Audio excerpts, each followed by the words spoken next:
Assassin's Creed 2 is a bloody romp through Renaissance Italy that significantly expands and improves upon the core mechanics of the first game.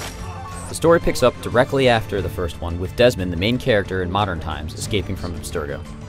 Desmond teams up with the Assassins and hops back into the Animus, this time by choice.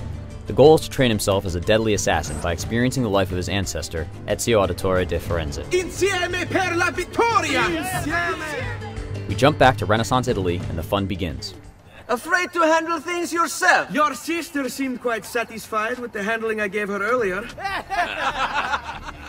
Uccidetelo! I'll kill you for what you've done! Guards! Arrest him!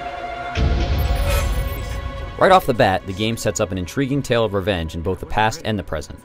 There's solid story development, and while the control option can be almost overwhelming at times, there's a lengthy in-game tutorial that holds players' hands as they learn to free run, pick pockets, do combat, hide, and of course assassinate their targets.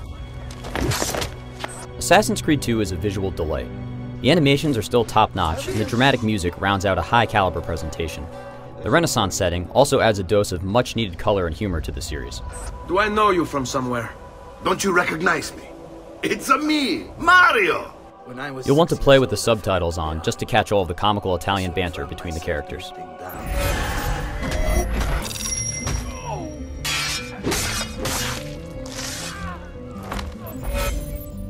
The excellent free-running system from the first game has returned, and is noticeably faster, making exploration more enjoyable.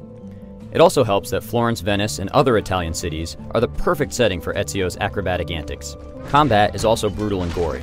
There are a bunch of weapons to purchase, and you'll likely buy all of them just to watch the unique animations they trigger during a fight. The most important improvement to Assassin's Creed 2 is the streamlined mission structure that always points players towards the meat of the game. The mission that progresses the storyline is always marked with a big exclamation point on the minimap, and this time around the missions are much more varied and definitely more exciting. There's no sitting on benches required. The addition of a monetary system means that there's a good reason to go treasure hunting, and it adds a host of shops to the city, including one for armor and weapons. It's just another layer that makes the Italian cities more vibrant and believable than the first game.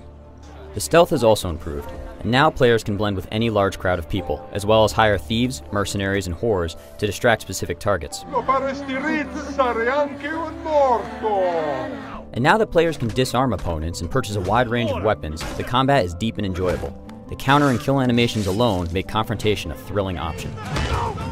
Assassin's Creed 2 is a meaty game, clocking in at 18 hours for a normal playthrough, and there are hours of side missions and diversions. There are tombs to be found that include some excellent Prince of Persia platforming and an entire villa that players can upgrade by purchasing art and architectural improvement. If you release me, we'll spare your lives. Ah! Listen to me! Ah! If you weren't thrilled with the first Assassin's Creed, it's likely that your problems have been addressed. The sequel does include a few flaws, one being that it isn't exactly difficult. Aside from flying off a ledge due to a less than perfect camera angle, players will hardly ever find themselves close to death. But Assassin's Creed 2 is a real sequel. It didn't just refine elements of the first game, it added a huge amount of new content and interesting gameplay mechanics.